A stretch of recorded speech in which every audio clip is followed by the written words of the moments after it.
is off to Carter. Into the end zone. A Jets touchdown. And there's Quinnen Williams as he throws down Teddy Bridgewater. A bomb for Corey Davis. He's got it! That's a Jet touchdown! For the second straight week, the Jets play host to a division rival as they welcome in the Miami Dolphins to MetLife Stadium. And hello, everybody. Welcome to another edition of the Numbers Game presented by WynnBET. Betting is a team sport, so bet together at WynnBET. I'm your host, Dan Graca, joined as always by my co-host. She's from the NFL Network. It is my good pal, Cynthia Frelund. Cynthia, we're a week until Thanksgiving. I know you're excited. How are you? I'm so excited. I'm doing great, thanks. Good to be here with you. It is good, and we're going to talk some good football as always here. And before we look ahead, you know how we do things. Got to rewind to last week. And a disappointing outing for the Jets. They fall at home to the Buffalo Bills 45-17. Rough outing for Mike White. He threw 4 INTs. And on the other side of the ball, just too much Josh Allen and Stephon Diggs. That combo haunted the Jets for much of the afternoon. But another member of this football team that continues to impress, a member of this rookie class of 2021, and it is the running back Michael Carter, who found the end zone for the 4th time in the last 6 games. You're talking about a guy, Cynthia, who is the Jets' leading rusher and someone who continues to do it both in the run game and the pass game. Yeah, so he had 84 total scrimmage yards, and 74 of them were earned either after contact, that's the run, obviously, or after the catch in the pass catching game. That is 88% of his scrimmage yards that basically he earned on his own. So it's a really impressive outing yet again, even in unfavorable circumstances. But this is a great rookie class, and he is really exemplifying what the Jets are building for the future. And you think about how much he's produced this year. He's second among rookie running backs in the entire National Football League in total yards from scrimmage, only trailing Najee Harris from the Pittsburgh Steelers. Another member of this rookie class on the offensive side of the ball, you got to talk about the left guard, Elijah Vera-Tucker, who you got to love the way that he's come on here. And what's even more impressive, Cynthia, this is a guy who really didn't participate much in the preseason because he was rehabbing a pec injury, but now he's hit the ground running, and the Jets look like they have someone special. Do you know how many sacks he's allowed this entire season? The answer is 1. Uno. That's it. Uno. Just 1 sack. It's an incredibly impressive performance from him every single week. He's even better in the run blocking game. So it's a really, like I said, this rookie class is actually very impressive, and there's a lot to like about it going forward. And the good thing is they're getting reps, they're getting that experience, which hopefully is going to benefit them when they hit the ground running again next season here in 2022. All right, let's combine the two, right? We talked about a running back, we talked about the offensive line. Let's merge it and talk a little running game as we transition into our first prop bet for the show here. Let's go running game here. How about over under 75 yards rushing for the New York Jets against the Miami Dolphins on Sunday?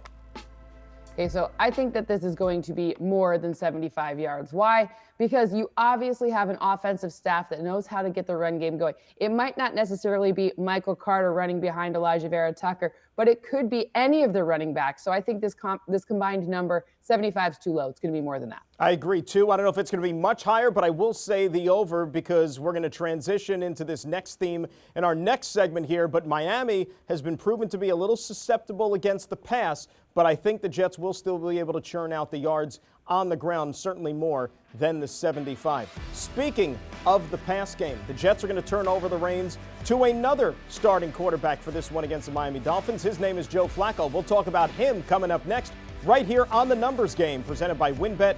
Betting is a team sport. Bet together at WynnBET.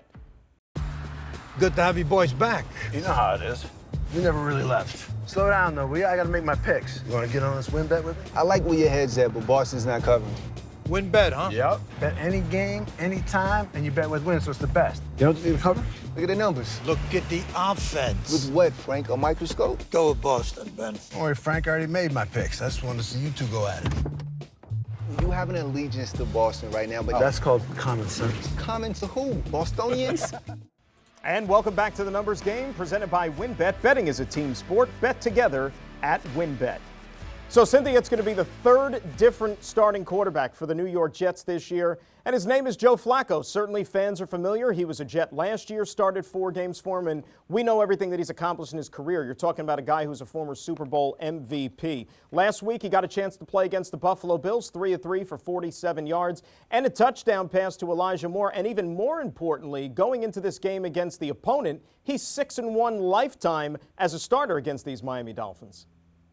When I look at Joe Flacco, I see an opportunity for him to diagnose the defense and really give his receivers the chance to catch the ball on every down. This is a difficult defense for a number of reasons, but remember, Brian Flores comes from the Bill Belichick tree, so he has that sort of Bill Belichick-y, I'm going to disguise the looks ahead of the snap. So Joe Flacco should be far more accustomed to, this is what I'm seeing, and this is how I'm going to get my receivers open. A lot of cover zero, a lot of blitz. That's what you see from that Brian Flores Dolphins defense, and Flacco hopefully is certainly experienced enough to diagnose that stuff pre-snap. All right, let's zero in on a couple of targets that he's going to be featuring here. Elijah Moore, another rookie. See the rookie theme again we talk about on the show. He's got 3 touchdown grabs in the last 2 games, Cynthia. Corey Davis returning from a 2-game absence last week in the game against Buffalo.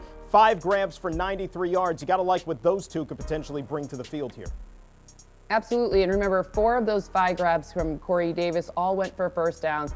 In games he's played, Corey Davis has seen at least 5 targets in each one. I think this is nothing but, stock up for Corey Davis. And I love this rookie class. I think Elijah Moore is a lot of fun to watch.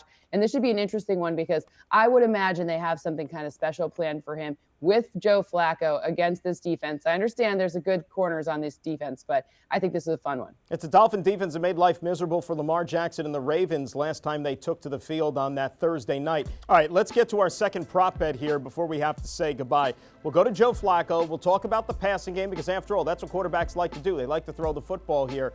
Over, under, let's say 220 yards for Joe Flacco on Sunday. I think we're going to see more than 220 yards. Joe Flacco is a passer. This isn't a guy who leverages his feet very often, so these are going to be pass concepts. I think more than 220 is a nice, sure thing to focus on. I agree. We're in lockstep once again. I mean, that Dolphin defense is 28th in the NFL against the pass. They give up about 273 yards per game through the air. I think that Joe's going to find a way to give the ball to his receivers, let them make some plays. Little yak action. How about some yak? Who doesn't love the yak? Yards after catch. I think we're going to see that a lot on Sunday. Cynthia, we're out of time. We got to get out of Dodge, but I had a lot of fun. I hope you enjoyed it as well. And then next week we come back for Thanksgiving. We're going to have turkey. We're going to have the trimmings. We're going to have a big feast. And oh yeah, we're going to have football. I can't wait. And a matchup with the Texans. I love it. Absolutely. Cynthia, great job as always, my friend. She's Cynthia Frelund of the NFL Network. I'm Dan Graca. Thank you so much for joining us once again here on The Numbers Game presented by WynnBET. Betting is a team sport, so bet together at WynnBET. So long, everybody.